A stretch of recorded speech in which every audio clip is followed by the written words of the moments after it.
Triangles, the life and times of an NFL original team. Season 2, Episode 1, New Beginnings. 1920 brought changes in both Dayton and professional football. Dayton Triangles coach Nelson Talbot paid increasing attention to the financial side of his family's business interests as the year began. However, Talbot's expanding business duties did nothing to dull his appetite for the gridiron. Meanwhile, Carl Stork was working with other business managers in the informal Ohio League in an effort to resolve some tough issues. The poaching of players from opposing semi-pro teams had created headaches. Furthermore, when the Canton Bulldogs agreed to pay Jim Thorpe $250 per game for his services, bidding wars for the best players erupted, driving many independent teams to the brink of insolvency. The semi-pro teams also faced a public backlash against signing college players. The practice of athletes playing for colleges on Saturday and semi-pro teams on Sunday, all but ignored when Al Mart and Babe Zimmerman did it in 1914, had become intensely controversial by 1920. On August 20th, 1920, Stork represented the Dayton Triangles in a meeting with owners and business managers from Akron, Canton, and Cleveland to address these issues. They met at Canton Bulldogs owner Ralph Hayes' Hupmobile auto dealership in Canton, Ohio. History records that the representatives agreed to form the American Professional Football Conference, the first precursor organization to what eventually became the National Football League.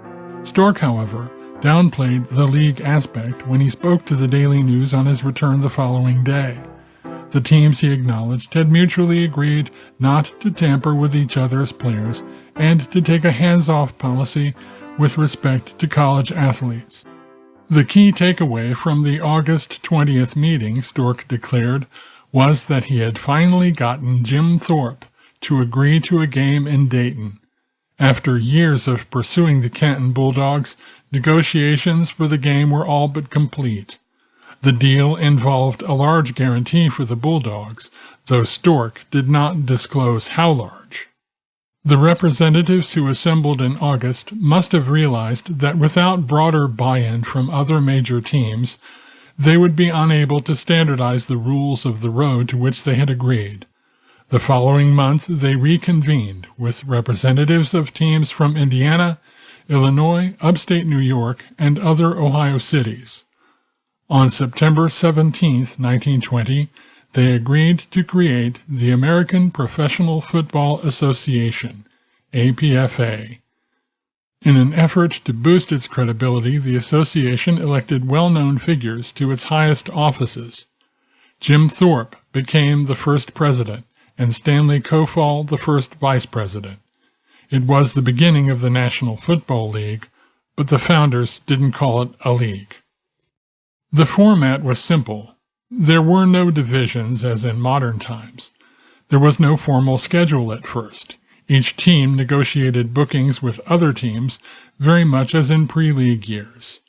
Instead of a formal playoff to determine champions, team representatives would meet after the end of the season to crown a champion by consensus. Preparing for the season opener against familiar foes, the Columbus Panhandles, Coach Talbot introduced a tackling dummy to the team's practice routine. He picked up this new wrinkle from his days at Yale. Along with last year's returning players, the 1920 team would include former Notre Dame back Fritz Slackford. The biggest change, though, was the return of Norb Saxtetter to the Triangle fold. Joe Carr's Panhandles had a slightly different look coming into the 1920 campaign. They had moved away from the old-style ground game and toward the more contemporary open game that featured more passing and gadget plays. Moreover, the Panhandles relied less on the Nesser brothers than in years past. Ted Nesser, a former standout in the backfield, had lost a step and had to move in to play in the interior line. However, Frank Nesser at fullback remained a force who could run, pass, or kick as needed. The afternoon of October 3, 1920, found the Triangle Park field in playable condition, with unseasonably warm weather. The contest, touted by the Dayton press as the first professional football game, drew a crowd estimated by the Daily News to be the largest ever to see a season opener. Other estimates placed attendance at about 4,000. After a scoreless opening half, the Triangles began to take control in the third period behind the power running of Lou Partlow, whose 40-yard rush set the Triangles up deep in Panhandle's territory. Francis Bacon tried unsuccessfully to score, but on the next play, Partlow took the ball over for the touchdown, a score now remembered as the first in the history of the National Football League. Hobby Kinderdine's extra point, also a league first, was good to stake the Triangles to a 7-0 lead. That score held until the fourth quarter, when Bacon returned a Panhandle's punt 40 yards for a touchdown. Kinderdine made the extra point again to extend the Triangles' lead to 14-0, which was the final score. The team's performance indicated mid-season form. The Triangles' next challenge came from the newly created Cleveland Tigers. Though new, the Tigers were no expansion outfit, having formed through the merger of the former Cleveland Indians and the mighty Massillon Tigers. Former Massillon coach and captain Stan Kofall filled the same roles for Cleveland. To boost sales for the October 10th contest at Triangle Park, team management announced the opening of 4 ticket windows to allow for walk-up sales. Fans could also purchase tickets in advance at any of several local establishments, including the Triangle Company factories. That Sunday's game was even more of a defensive struggle than the one against Columbus. The Tigers were able to achieve only 3 first downs. Hobby Kinderdine dominated the line of scrimmage despite Cleveland keying on him in the second half. Kinderdine, who had never played college ball, outplayed former Notre Dame All-American Frank Ridzuski. The Triangles had the only real threat of the game. As time ran down, Al Mart made a spectacular tackle to force a Cleveland punt. Norb Saxtetter returned the ensuing kick 65 yards to the Cleveland 4-yard line. The Triangles ran 2 plays but could not score, and time expired, ending the game in a scoreless tie. Coach Talbot now prepared the Triangles for Hammond, another old foe. The Indiana squad had played only 1 game to date, losing a tough 7-0 decision to highly touted Rock Island. Both players and fans were anxious to see how they would stack up that Sunday, October 17th at Triangle Park. Like the 2 contests before it, the Hammond game began as a defensive tilt. It didn't end that way, though. With the ground game not working against a determined Hammond line, the Triangles opened up the offense with end runs and passes. Al Mart opened the scoring with a 1-yard run. A Hammond interception killed another first-quarter scoring threat, but the Triangles netted 3 touchdowns in the second period to take a 27-0 lead at the intermission. Coming out for the second half, Coach Talbot subbed out nearly the entire first team, and Hammond held the second stringers to a George Roudabush 15-yard field goal. Talbot put most of the first team back for the final quarter. The starters responded with 2 more touchdowns, including a 75-yard fumble return by Pesty Lentz to complete the 44-0 rout. Mart threw for 3 touchdowns on the day, including 2 to Saxtetter, to complement his rushing score in the winning cause. The margin of victory over Hammond instilled confidence in both the Triangles and their fans that they could stack up against any professional team in the association. This confidence boost could not have come at a better time, for the challenge they had dreamed of and worked toward for years was at hand. The near-mythical Canton Bulldogs and their coach, superstar Jim Thorpe, were set to invade Triangle Park. Thorpe's Bulldogs were widely regarded as the reigning champions of American pro football. Former collegiate stars held down every position. They had performed in dominating fashion at top schools of the day like Georgetown, Notre Dame, Washington and Jefferson, Texas, Michigan, and Harvard. They had honed their skills playing together over several seasons, and the results were impressive. The Bulldogs had lost only once going back to the 1916 campaign. Only one opponent had even scored against Canton since the start of the 1919 season, and that had occurred on a fluke play. They had yielded only one first down for the current season to date, to all opponents combined. As expected, demand for tickets was brisk. Management designated the entire south bleachers as reserved seating for the game and priced them the same as box seats. They would need all the revenue they could generate, given the size of the guarantee they had to provide for the Bulldogs. On Sunday, October 24, 1920, an audience of 5,000 paid attendees witnessed perhaps the most momentous football game ever played in Dayton, Ohio. Canton struck first in the opening period, their touchdown scored by the Native American fullback Pete Kallick. Then Al Mart, ever the counterpuncher, led second quarter drives culminating in triangle touchdowns by Bacon and Dave Reese. Jim Guyon, Canton's talented Native American halfback and Georgia Tech alumnus, scored on a 20-yard run before the end of the half to tie the game 14-all going to the intermission. Early in the third quarter, Jim Thorpe made an important decision. He had been content to coach from the sidelines for the first half of play. Now, though, his team was in real jeopardy for the first time in years, and the fresh players he had sent in were unable to turn the tide. He concluded he had no choice.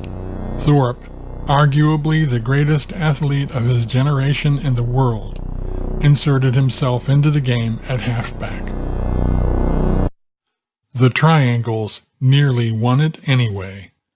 Even with Thorpe in the action, Lou Partlow was able to score a touchdown that gave the Triangles a 20-14 edge. Hobby Kinderdine, whose toe had been unerring in two previous extra points, lined up for a third. Bulldogs right tackle Wilbury Henry barged in to block the attempt. From that point, the Bulldog defense stiffened. Thorpe kicked two long field goals, one each in the third and fourth quarters, to salvage a 20-20 tie.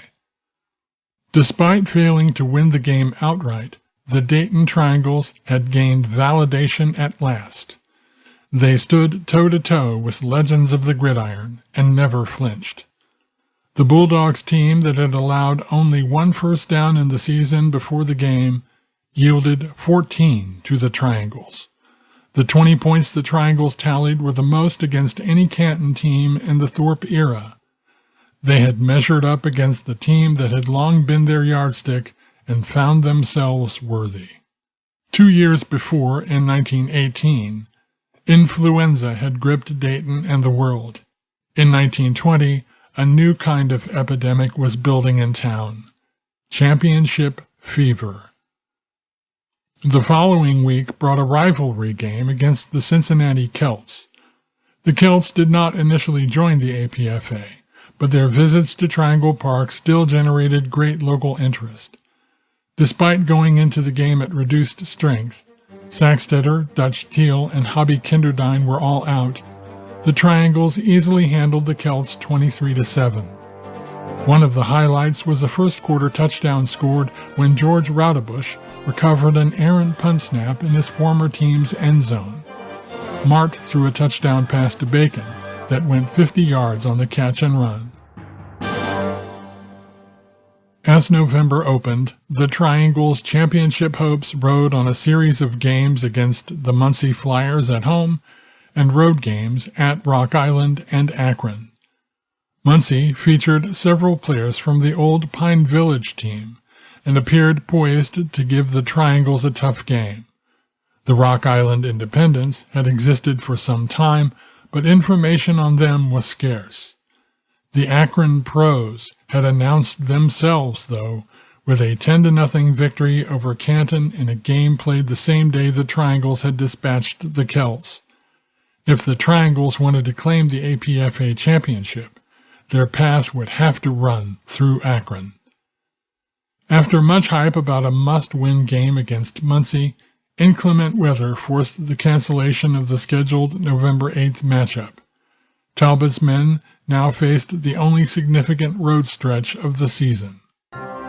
They played the game at Rock Island, Illinois, in driving snow. The Triangles opened the scoring on a short Francis Bacon run. From there, the defenses tightened.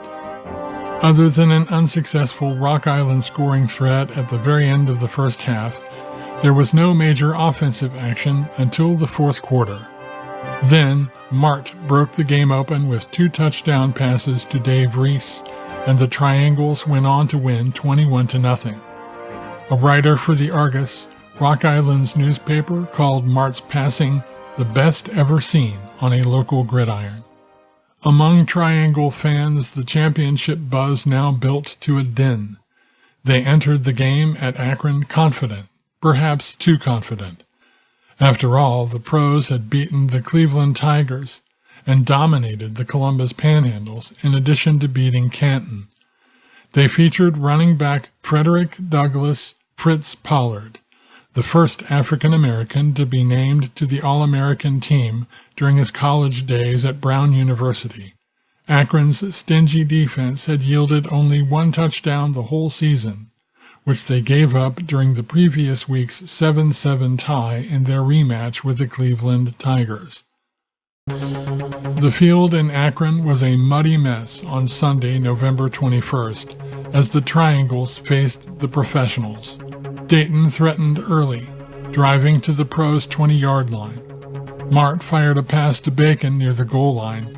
Bacon caught the ball in a soft spot in the field, but was unable to get out of the muck and into the end zone before the Akron defense rallied to tackle him. Mart attempted another pass, but the ball was slick from being in the mud puddle. Dutch Teal was unable to handle it, and it fell incomplete out of bounds, resulting in a turnover to Akron. The Triangles dominated the first half, keeping the ball in Pros territory most of the way, but could not mount another scoring threat. In the second half, the Pros' greater bulk began to tell.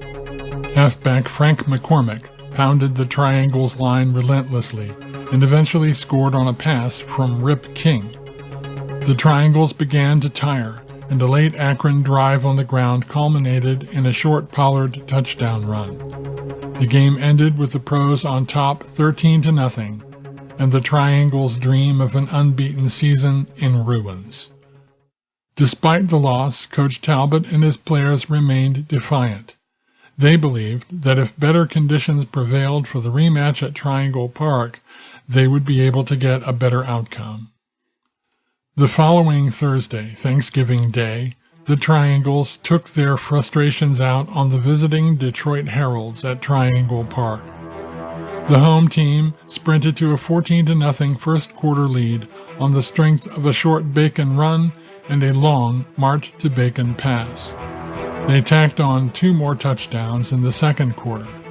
Dick Abrell scored on the ground, and Roudabush threw a long touchdown to Saxtetter. The Triangles cruised in the second half, winning 28-0. With 3 days to prepare, the Triangles pivoted to the anticipated rematch with Akron at Triangle Park.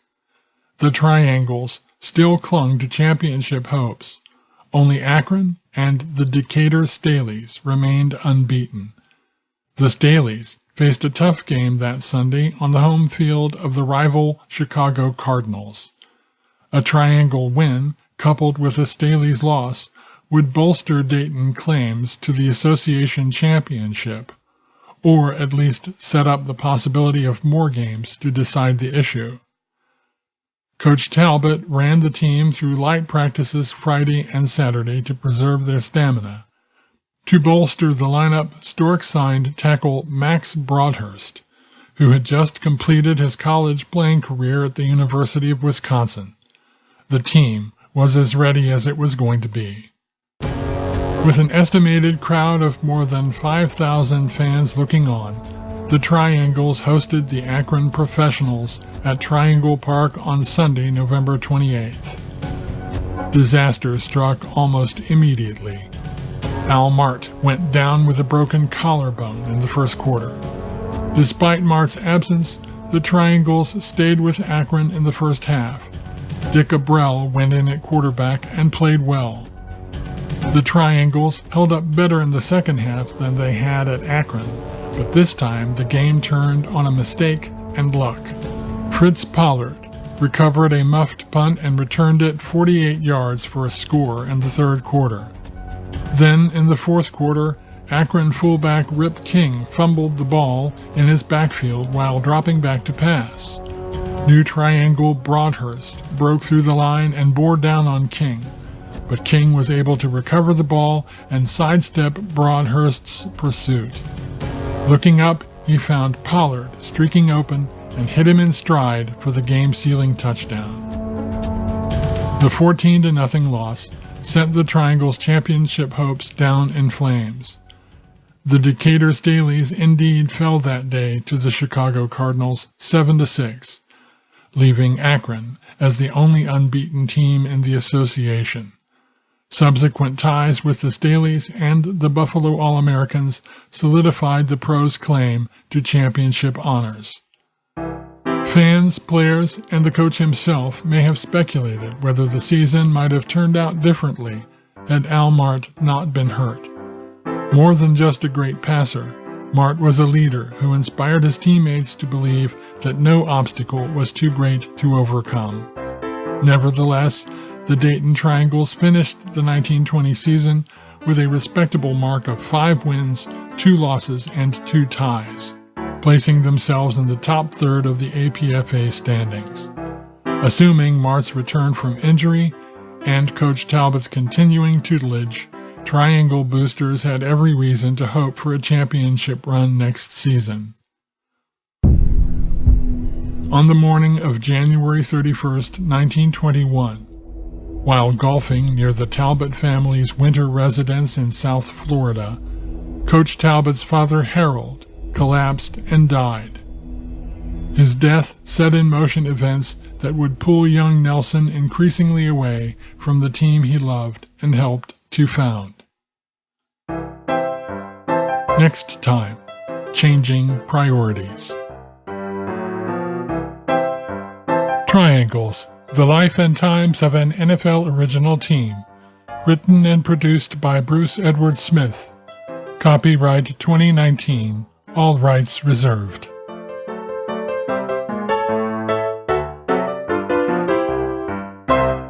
Hear how it all began. Stream Season 1 of Triangles at DaytonTrianglesPodcast.com.